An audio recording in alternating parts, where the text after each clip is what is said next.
গ্রামের এক ছোট্ট বালক রবি। সে খুবই চঞ্চল ও কৌতূহলী। একদিন সে দেখতে পেল তাদের বাড়ির পাশের বাগানের আম গাছে একটি ছোট্ট পাখি বাসা বেঁধেছে। রবি প্রতিদিন পাখিটার খোঁজ খবর রাখত। পাখিটা ছিল খুবই সুন্দর, তার ডানাগুলো রঙিন। রবির খুব ইচ্ছে করত পাখিটাকে ধরতে, কিন্তু মা বলেছিল প্রকৃতির কোনো প্রাণীকে কষ্ট দেওয়া ভালো নয়। একদিন বিকেলে রবি দেখল পাখিটার বাসা থেকে একটা ছানা নিচে পড়ে গেছে।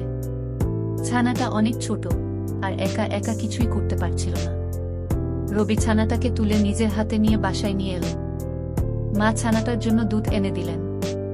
রবি খুব যত্ন করে ছানাটাকে খাওয়াল। পরের দিন রবি পাখিটার বাসার কাছে গিয়ে ছানাটাকে ছেড়ে দিল। পাখি মা এসে ছানাটাকে নিয়ে গেল। রবি খুব খুশি হল। সে বুঝল প্রকৃতির সঙ্গে বন্ধুত্ব করলে প্রকৃতি তাকে অনেক ভালোবাসা দেবে।